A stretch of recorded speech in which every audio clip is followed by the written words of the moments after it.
안녕하세요. 한국재무설계 안봉학 CFP입니다. 오늘은 우리 수강생분들하고 연말정산에 대해서 한번 공부해보는 시간을 갖도록 하겠습니다.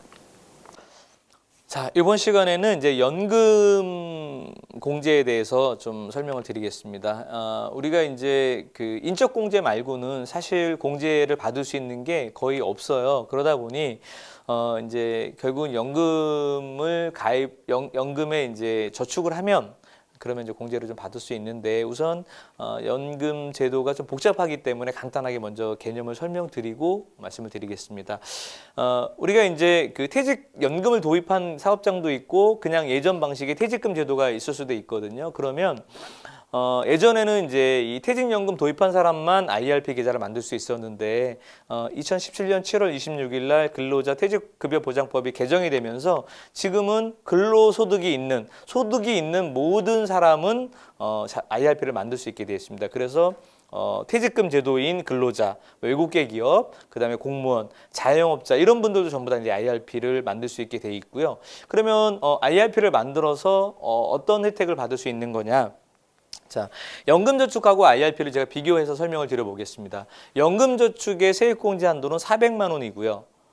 IRP의 세액공제 한도는 700만 원입니다. 그러니까 이미 이제 연금저축 제도는 우리가 이제 2002년부터 제도가 생긴 거기 때문에 이미 많은 분들이 갖고 계실 거라는 거죠. 그런데 연금저축으로 최대한 세액공제 받을 수 있는 한도는 400인데 근로소득이 1억 2천이 넘으시면 이분들은 300만 원까지밖에 안 됩니다. 그러다 보니까 그럼 나는 공제를 더 받고 싶으면 반드시 IRP 계좌를 만들어서 여기다 추가 납입을 하셔야 되고요. 반대로 이미 지금 아직 연금저축 계좌가 없으신 분들 같은 경우는 물론 연금저축 계좌를 만드셔도 되지만 그냥 IRP 계좌를 만드셔서 저기에 700만 원까지 불입을 하시게 되면 700만 원 전액에 대해서 소득공제가 되는 거고요. 그럼 이 두 상품의 차이점은 뭐냐? 그러면 조금 크게 두 가지로 볼 수 있습니다. 우선은 연금저축 계좌는 이 계좌 안에서 투자할 수 있는 건 펀드랑 ETF입니다. 물론 이제 뭐 보험사 상품이라든가 은행 상품에 그냥 금리형으로 가는 상품들이 있어요. 그거는 이제 투자 상품은 아니니까 그냥 변동금리 이제 공시율로 그냥 받으시면 되고요. 근데 IRP에서는 예금이라든가 그다음에 여기 어떤 채권형 상품 그리고 RP 그다음에 뭐 ELB 이런 상품들 원리금 보장 상품들이 연금저축보다 좀 다양하게 들어와 있고요. IRP는 나중에 이제 우리가 퇴직을 하게 되면 퇴직금을 담을 수도 있고 그다음에 퇴직연금을 도입한 사업장에서는 퇴직연금은 반드시 IRP 계좌로 받게 돼 있습니다. 그러니까 급여 계좌로 못 받으시거든요. 그러다 보니 퇴직하는 시점에서는 대부분 다 요즘에 대기업들이 다 퇴직연금 제도를 도입했잖아요. 그래서 IRP 계좌는 꼭 만드셔야 되는 그런 이제 계좌로 인식이 되고 있습니다. 이렇게 해서 두 계좌의 차이점을 좀 설명을 드릴 거고요. 이 계좌 가지고 나는 노후 준비가 좀 부족하기 때문에 소득공제 700만 원 외에 추가로도 돈을 더 넣고 싶다. 물론 가능한데 1,800만 원까지만 가능합니다. 그러면 왜 1,800만 원까지 넣는 분이 있냐 하면 실제 우리나라가 이제 투자 수익에 대해서 15.4% 이자소득세가 부과가 되고 금융소득이 2천만 원이 넘게 되면 금융소득 종합과세가 부과가 되는데 여기서 나온 수익금, 그러니까 700만 원은 세액공제를 받았고 수익공제를 받지 않는 1,100만 원, 최대 1,100만 원까지는 원금에 대해서는 별도로 세금은 없고요. 어차피 본인이 저축한 돈이니까 여기서 발생한 이자에 대해서는 나중에 연금소득세로 과세를 합니다. 근데 우리가 이제 세액공제를 거나 아니면 이렇게 추가로 운용을 하다가 얘를 중간에 일시적으로 돈을 찾으면 그러면 16.5%가 또 부과가 되니까 사실은 연금 수령을 목적으로 한 자금만 여기다 입금을 하셔야 될 것 같습니다. 이제 퇴직연금하고 IRP 계좌는 이제 설명을 드렸고요. 제가 이제 상담을 하다 보면 개인연금을 불입을 했는데 소득공제를 왜 안 해주냐 또는 왜 안 되냐를 물어보시는 분들이 많이 계세요. 그래서 개인연금 상품에 대해서 간단히 설명을 드리겠습니다. 개인연금은 소득공제가 되는 연금 저축 상품이 있고요.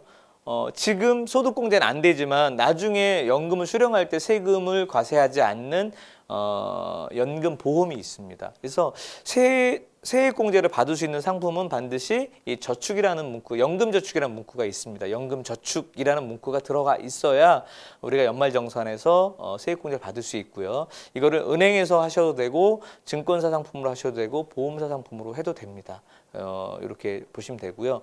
그다음에 이제 연금보험은 지금 소득공제는 안 되지만 나중에 연금을 수령하실 때 10년 이상 유지만 하면 세금이 부과되지는 않습니다. 그래서 지금 소득공제를 받고 소득공제를 받았기 때문에 이 세액공제를 받은 상품들은 나중에 연금 수령할 때 60세 때 받으시면 5.5%, 70세 때 연금을 수령하시게 되면 4.4%, 그다음에 80세 때 연금을 수령하시게 되면 3.3%의 세금을 원천 징수를 하시는 그 금융기관에서 하는 거고요.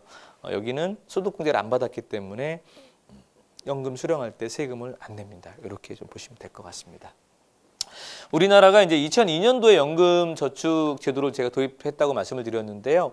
과거 2012년도에 과거 10년치 운용 성과를 그 금융감독원에서 한번 비교해서 발표한 자료가 있습니다. 그래서 그거 보니까 은행에서 하신 분들이 연 10년 동안 한 40% 전후의 수익을 냈고요. 그다음에 이제 보험사도 한 40% 전후 수익을 냈습니다. 그리고 증권사의 채권형 펀드가 한 42%, 그다음에 주식형 펀드가 한 122%. 이렇게 정도 수익을 냈고요. 이거는 물론 2002년부터 10년간의 성과이고요. 지금은 금리도 많이 낮아졌고 그다음에 주식형도 성장률이 좀 많이 수익률이 많이 떨어진 상황이라 지금은 이거에 아마 절반 정도 수준에서 보시면 될 것 같습니다. 이렇게 설명을 드린 이유가 지금은 이제 워낙 금리가 낮다 보니까 연금 상품도 본인이 어떻게 운영하느냐에 따라서 수익률은 많이 차이가 납니다. 그래서 우리가 보통 이제 소득공제 받는 상품이라고 생각을 하지만 어떤 분들은 이 소득공제 받는 연금저축 갖고도 많은 수익을 좀 내고 있어서 지금부터는 이제 운용 전략에 대해서 간단히 좀 설명을 드리겠습니다. 연금저축하고 IRP를 제가 이렇게 40세 정도 기준으로 한번 설명을 드려볼게요. 우리나라 40세 정도 되시면 보통 퇴직금이 한 6천만 원 정도, 요 정도 적립이 돼 있더라고요. 그리고 이제 그동안 연금저축으로 쌓여 있는 금액을 3천만 원이라고 가정을 할게요. 그래서 지금 그냥 본인의 퇴직금이 한 6천만 원 정도 있으시고 그 다음에 쌓여 있는 개인연금이 한 3천만 원 정도 있습니다. 그래서 9천만 원 정도가 이미 적립이 돼 있고요. 저는 그냥 국민연금 급여에서 공제하는 거 말고 다른 노후 준비는 이제 못 하고 있어요. 그래서 나는 그냥 내가 퇴직할 때까지 60세까지 20년 동안 앞으로 400만 원의 연금저축을 불입을 하고 그러니까 월 34만 원 정도 되겠죠. 그리고 이제 본인의 퇴직금이 있을 거잖아요. 퇴직금하고 그 다음에 IRP 추가 납입해서 나는 월 한 60만 원 정도 요 정도 퇴직연금을 좀 적립을 하면 그러면 이제 이게 어쨌든 뭐 예금 상품으로 가든 투자 상품으로 가든 이제 우리가 수익률을 좀 적용을 해보면 그냥 전 안전하게 2% 정도 운영을 한다고 가정을 하고요. 그러면 제가 다른 노후 준비는 안 하고 현재 쌓여 있는 개인연금과 퇴직금 추계액과 그 다음에 앞으로 내가 연금저축 물론 퇴직금 그 규모에 따라서 내가 추가 불입해야 될 금액은 좀 차이가 있을 수 있는데 요 정도만 하고 내가 60세 은퇴를 해서 연금을 30년 동안 받는다라고 가정을 하면 얼마 받을 수 있는지를 보면 대략 한 150만 원 정도의 연금을 수령할 수 있습니다. 여기에 이제 국민연금을 이제 수령하시게 되면 그게 우리가 기본적인 노후 생활비가 되겠죠. 네. 근데 이거를 다른 조건 그대로 가져가고요. 제가 수익률을 한 4% 정도로만 좀 물론 4% 수익률이 그렇게 쉬운 수익률은 아니고요.